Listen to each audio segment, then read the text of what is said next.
குழிகளும் ஆகாயத்து பறவைகளுக்கு கூடுகளும் உண்டு, மனுஷ குமாரனுக்கோ என்ன இல்லை, தலை சாய்க்க இடமில்லை. இருக்கிறதை நிறைவேற்றும்படி, இந்த வேத வசனத்தை நிறைவேற்றும்படி தான் கழுதின் மேல் கர்த்தர் என்ன பண்றதாம், பவனியாய் வந்தாராம்.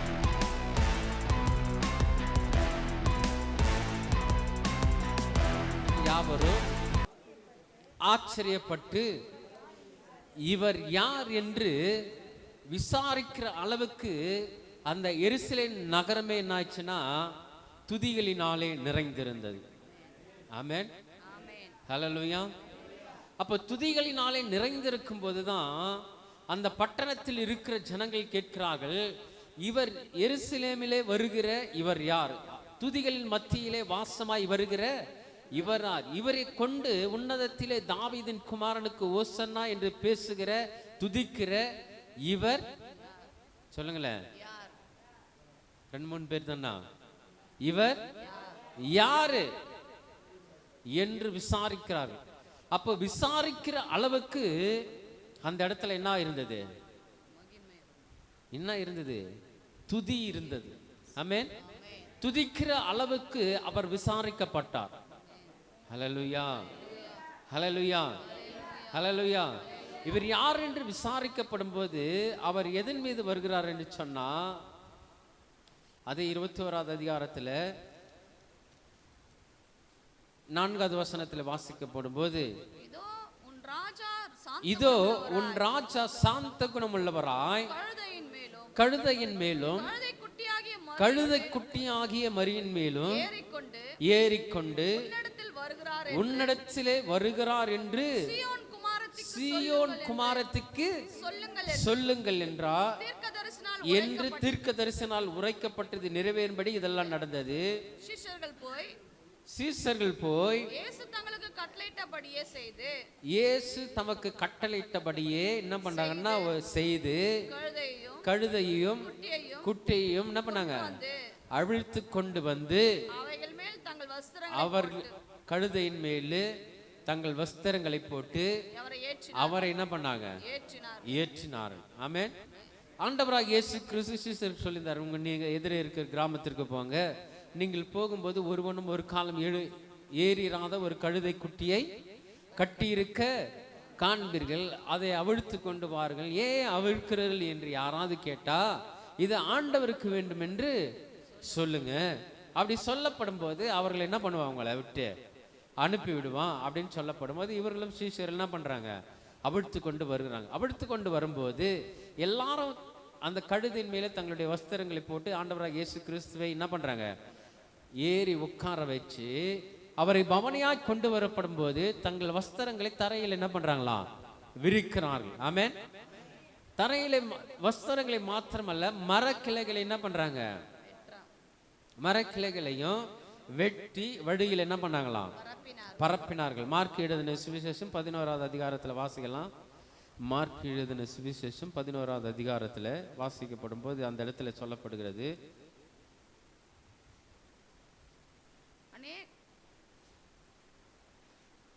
8வது வசனத்தை வாசிக்கலாம். அநேகர் தங்கள் வஸ்திரங்களை வழியிலே விரித்தார்கள், வேறு சிலர் மரக்கிளைகளை தரித்து வழியில என்ன பண்ணாங்களாம், பரப்பினார்கள். முன் நடப்பாரோ பின் நடப்பாரோ ஓசன்னா கர்த்தரின் நாமத்தினாலே வருகிறவர் ஸ்தோத்தரிக்கப்பட்டவர். ஆமென். இவர் எப்பொழுது ஸ்தோத்தரிக்கப்பட்டவர் சொன்னா உன்னதத்திலே ஸ்தோத்தரிக்கப்பட்டவர். ஆமென். முன் நடப்பாரம் பின் நடப்பாரம் ஸ்தோத்தரிக்கிறாங்க, துதிக்கிறாங்க சொன்னா ஏதோ சாதாரண செய்யல, அவர் இதற்கு முன்பதாக உன்னதத்தில் அவர் துதிக்கப்பட்டவர். அல்லேலூயா. இவர் எப்பொழுது வரும்போது இதை துதிக்கிறாங்க சொன்னாக்கா, முதல் தடவை வரும்போது சிமியோன் என்ற பெரியவர் அவரை கைகளில் ஏந்தி கொண்டு என்ன பண்றான், ஸ்தோத்தரிக்க தேவனை துதித்து. ஆமென். லூக்கா எழுதின சுவிசேஷம் 2வது அதிகாரம் 11வது வசனம் 12வது வசனம் 13வது வசனத்தில் வாசிக்கப்படும் போது,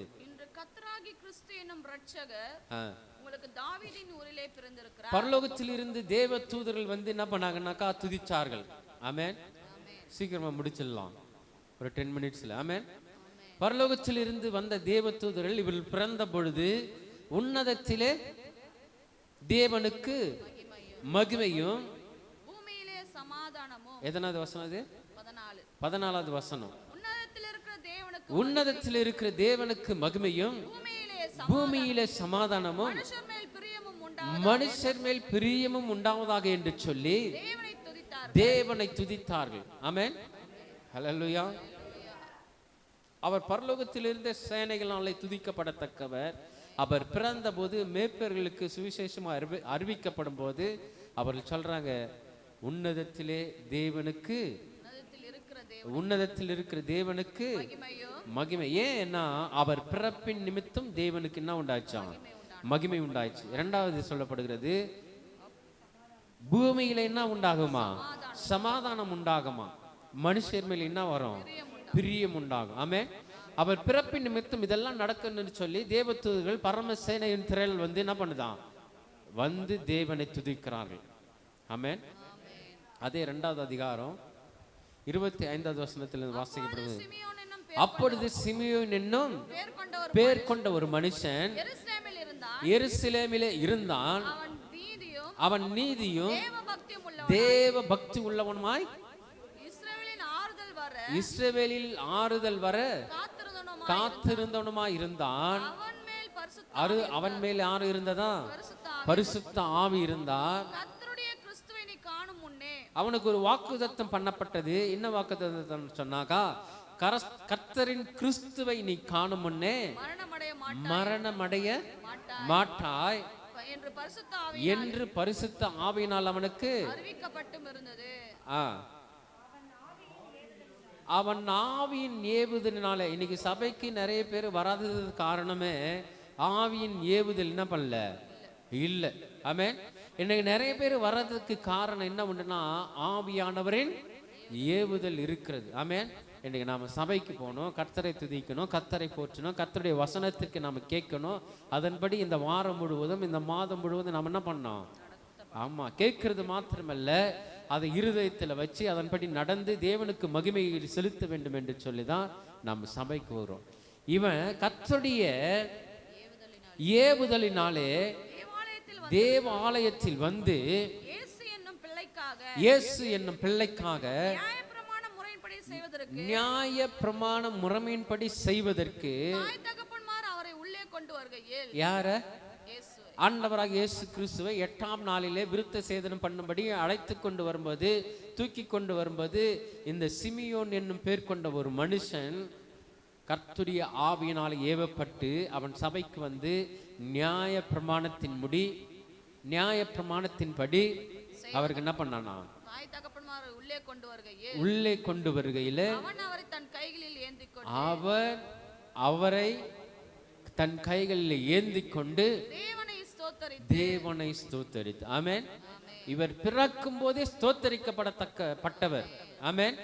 ஆனால் தான் உன்னதத்திலே தாவீதின் குமாரனுக்கு ஓசன்னா என்று சொல்லப்படும் போது இவர் யார்? இப்பேற்பட்ட துதிகளுக்கு மத்தியில வாசம் செய்கிற இவர் யார் என்று என்ன பண்ணாங்க? விசாரித்தார். ஆமென். இன்றைக்கு நல்ல சபையில் ஆராதிக்கிறாங்கன்னு சொன்னா, யார் அந்த பிள்ளை நல்லா பாடுதே, யார் அந்த பையன் நல்லா பாடுறாங்களே, யார் அந்த பிரதர் நல்லா பாடுறாங்களே அப்படின்னு சொல்லி என்ன பண்றாங்க?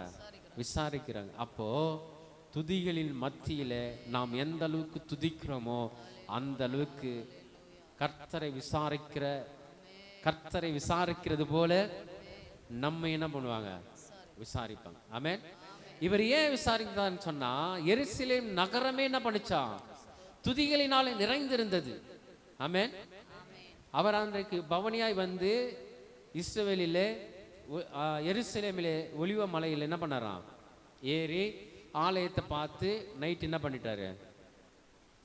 எருசலேம் மலையில தங்கிட்டார். ஆமென். ஆமென். ஆமென் இல்லையா? ஹல்லேலூயா. சரி, அந்த வசனத்தை வாசிக்கலாமா? மார்க் எழுதின சுவிசேஷம் 11வது அதிகாரத்தில் நம்ம வாசித்திடலாம்.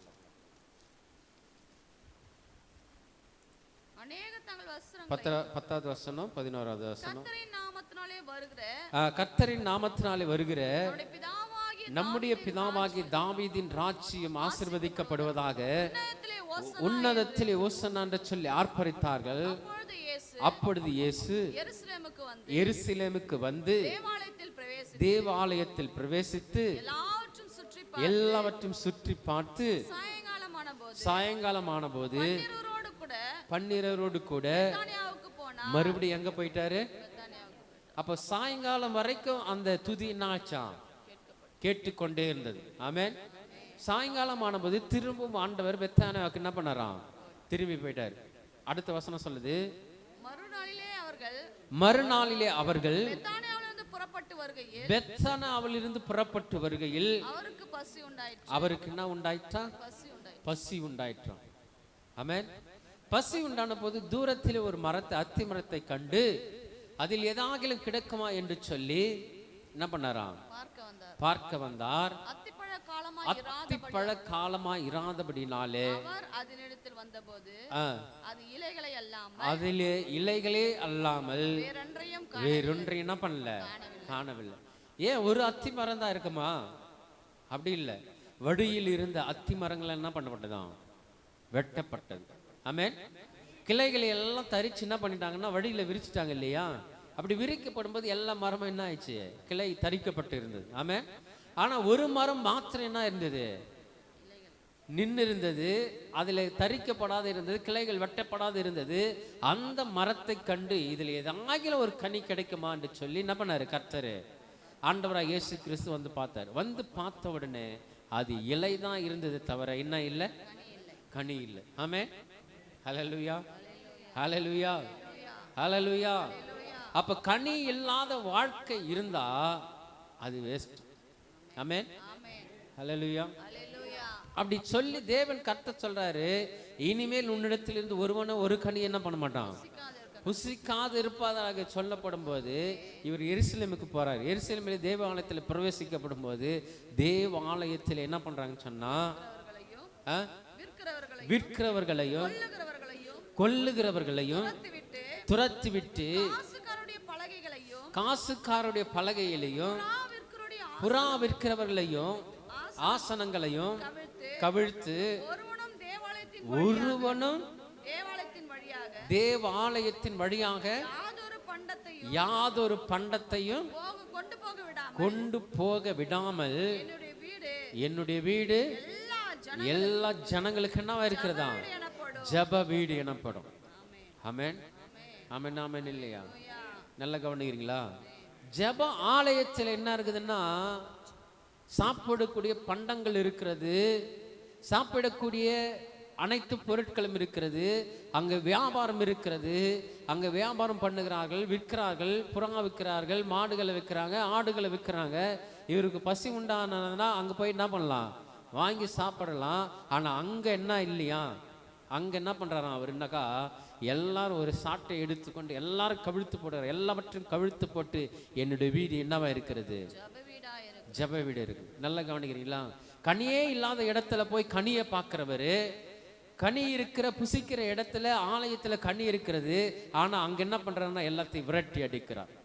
இது ரெண்டுக்கு என்ன வித்தியாசம்னு சொன்னா, எங்க துதி இருக்க வேண்டுமோ அங்கே துதி இருக்க வேண்டும், எங்க கனி இருக்க வேண்டுமோ அந்த இடத்துல என்ன பண்ணணும்? கனி இருக்கணும். ஆமென். இது எல்லாமே ஒன்றுதான், இது எல்லாமே ஒன்றை போலதான் இருக்கிறது. ஆமென். கனி என்பது எதை குறிக்கிறது? கனி என்பது எதை குறிக்கிறது? உதடுகளின் கனியாகிய ஸ்தோத்திரம். இவர் ஸ்தோத்தரிக்கப்படத்தக்கவர். இன்றைக்கு நிறைய பேரிடத்துல இலையுள்ள மரம் போல வாழ்கிறார்களே தவிர கனியுள்ள வாழ்க்கை, துதிக்கிற வாழ்க்கை இல்லை. எத்தனை பேர் சொல்ல முடியும், நான் தினமும் துதிக்கிறேன், நான் தினமும் கர்த்தருடைய நாமத்தை மகிமைப்படுத்துகிறேன், நான் தினமும் கர்த்தரை ஆராதித்து கொண்டு இருக்கிறேன், துதிக்கிறேன்? எத்தனை பேர் சொல்ல முடியும்? ஆமென். அதெல்லாம் வெட்டப்பட்ட கிளைகளா இருந்தாதான் அந்த கனி வரும். ஹல்லேலூயா, ஹல்லேலூயா. வெட்டப்பட்ட மரம் எதற்கு குறிக்கிறேன்னு சொன்னா, இனி நான் அல்ல, கிறிஸ்துவே என்னோடு கூட என்ன பண்ணணும்? ஆமா, ஒட்டப்படணும். மரமாகிய நாம், கிளைகளாகிய நாம் வெட்டப்பட்டு கிறிஸ்துவாகிய கிளை என்னும் வேறொரு கிளை என்ன பண்ண நமக்காக ஒட்டப்படணும். ஆமென். அப்படி ஒட்டப்படும் போது நம்முடைய வாழ்க்கை என்னவாய் மாறுன்னு சொன்னா துதியுள்ள ஒரு வாழ்க்கையாய் மாறும். ஹல்லேலூயா. நீங்க நல்லா கவனிச்சீங்கன்னா எருசலேம் நகரம் முழுவதும் துதித்து கொண்டிருந்தார்கள். மனிதனாகிய மரத்தினிடத்துல, மரமாகிய மனிதனிடத்துல என்ன இல்லைன்னா இன்றைக்கு துதி இல்லை. ஆலயத்துல துதி இருக்க வேண்டும், வியாபாரம் இருக்கிறது. ஆலயத்துல என்ன இருக்க வேண்டும்? ஜபம் இருக்க வேண்டும். இன்றைக்கு வியாபாரம் இருக்கிறது. ஆலயத்துல வியாபாரம் இருக்கக்கூடாது, துதி இருக்க வேண்டும். அதனால தான் ஆண்டவராக இயேசு கிறிஸ்து சொல்றாரு, என்னுடைய வீடு எல்லா ஜனங்களுக்கு என்னவா இருக்கிறது? ஆமா, ஜப வீடு. அது துதிக்கிற இடம், அது வேண்டிக் கொள்ளுகிற இடம், அது ஆராதிக்கிற இடமா இருக்கிறது. நீங்களோ அதை என்னவாய் மாற்றினீர்கள்? ஆமா, கல்லர் குகையாய் மாற்றி இருக்கிறீங்க அப்படின்னு எருசலேம் நகரத்தை பார்த்த தேவன் கேட்ட பொழுது இன்றைக்கும் நம்மை பார்த்து கேட்கிறவராக இருக்கிறார். ஆமென். நீங்களும் நானும் தேவனுடைய ஆலயமா இருக்கிறோம். நீங்களும் நானும் கிறிஸ்துவுக்கு சபையா இருக்கிறோம். இந்த ஆலயத்திலே, இந்த சபையில கிறிஸ்துவுக்கு நாம் துதிகளை ஏறித்து கொண்டு இருக்கிறோமா? இந்த ஆலயத்தில் நாம் தேவனை துதித்து கொண்டு ஆராதித்து கொண்டு இருக்கிறோமா? இந்த ஆலயத்தில் நாம் தேவனை துதித்து போற்றி கொண்டு இருக்கிறோமா? அல்லது நமக்குள்ளாக கல் நெஞ்சம் இருக்கிறதா? இல்லை திருடர்கள் போல வஞ்சகமான ஆவி நமக்குள்ளாக இருக்கிறதா? என வேதம் சொல்லுகிறது. நீங்களோ இதை என்னவாய் மாற்றினீர்களா? கல்லர் குகையாய் மாற்றினீர்கள். அங்கே திருடின பொருட்களும், திருடின பண்டங்களும், திருடின சகலவித வஸ்துக்களும் இருக்குமே தவிர தேவனுக்குரிய கணம் இருக்காது. ஆமென். நரிகளுக்கு குழிகளும், ஆகாயத்து பறவைகளுக்கு கூடுகளும் உண்டு, மனுஷ குமாரனுக்கோ என்ன இல்லை? தலை சாய்க்க இடமில்லை. ஆமென். உன்னுடைய இடத்திலும், உன்னுடைய மனதிலும், என்னுடைய மனதிலும் மனுஷகுமாரனுக்கு இடம் இருக்கிறதா? ஆமென். அன்றைக்கு எருசலேம் துவங்கி இன்று வரைக்கும் கர்த்தர் எதிர்பார்க்கிறது என்ன தெரியுமா? துதிகளின் மத்தியில வாசம் செய்கிறவர். அன்றைக்கு வேத பாரகரும் பரிசேயரும் கர்த்தரை நோக்கி சொல்றாங்க, நீ இந்த பிள்ளைகளை அதற்றோ. ஏன் சொன்னா இவர்கள் என்ன பண்றாங்க? துதிக்கிறார்களே. அந்த வசனத்தை வாசிக்கலாம். மத்திய எழுதின சுவிசேஷம் 21வது வசனம், 21வது அதிகாரம்.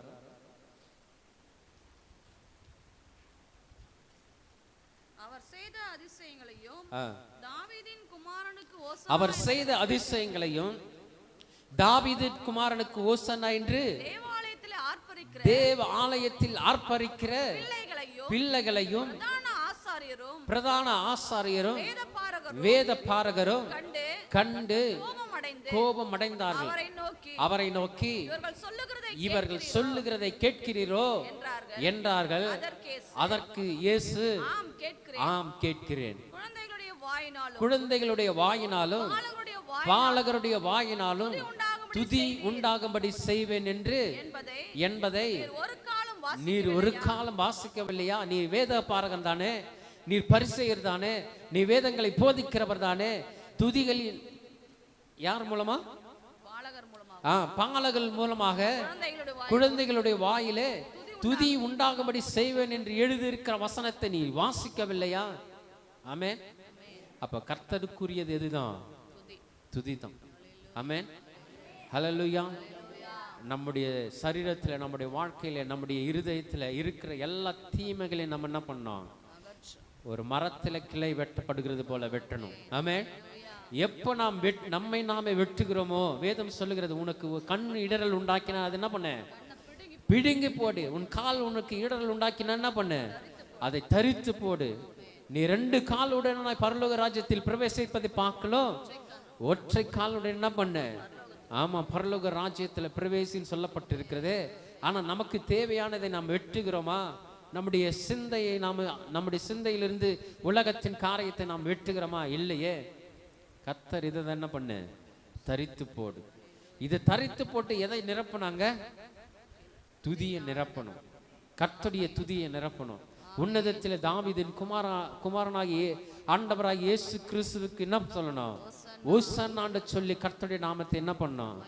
மகிமைப்படுத்தணும். ஆமென். அதான் சகரியாவின் புஸ்தகத்தில் 9வது அதிகாரம் 9வது வசனத்தில் சொல்லப்படுகிறது. இது சும்மா எதற்காக அவர் கழுதின் மேல் ஏற்றிக்கொண்டு வரப்படவில்லை.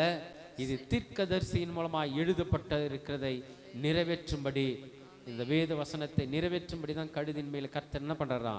பவனியாய் வந்தார். ஆமென். சீயோன் குமாரத்தியே மிகவும் என்ன பண்ண? களிக்கூறு. எருசலேமின் குமாரத்தியே கெம்பீரி. ராஜா இதோ உன் ராஜா உன்னிடத்தில் வருகிறார். உன்னிடத்தில் என்ன பண்றாரு? வருகிறார். அப்போ சீயோன் குமாரத்தி நீ என்ன பண்ண? மிகவும் களிகூர். மிகவும் களி கூறுன்னு அர்த்தம். சந்தோஷப்பட்டு கர்த்தருடைய நாமத்தை துதிக்கிற பிள்ளைகளா இருக்கணும். இன்னைக்கு துதின்னு சொன்னாவே நாம கஷ்டப்படுறோமே.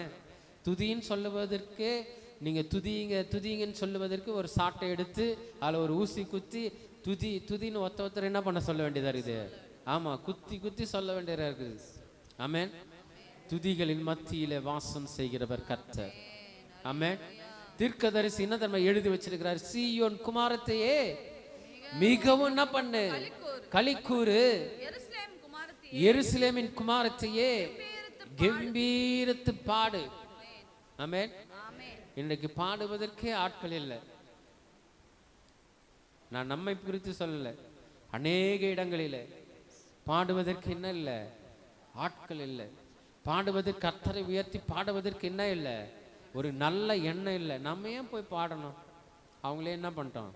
பாடிக்கிட்டோம். அவங்களே பாடிக்கிட்டோம், அவங்களே ஜெபிக்கிட்டோம், அவங்களே துதிச்சு கொண்டு. ஆமென்.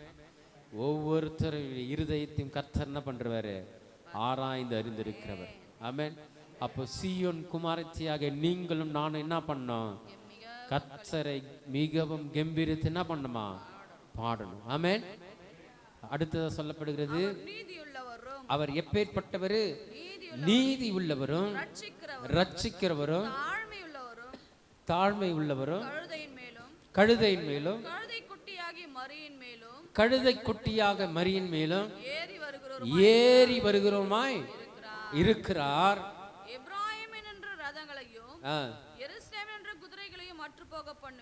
அடுத்த வசனம் சொல்லப்படுகிறது,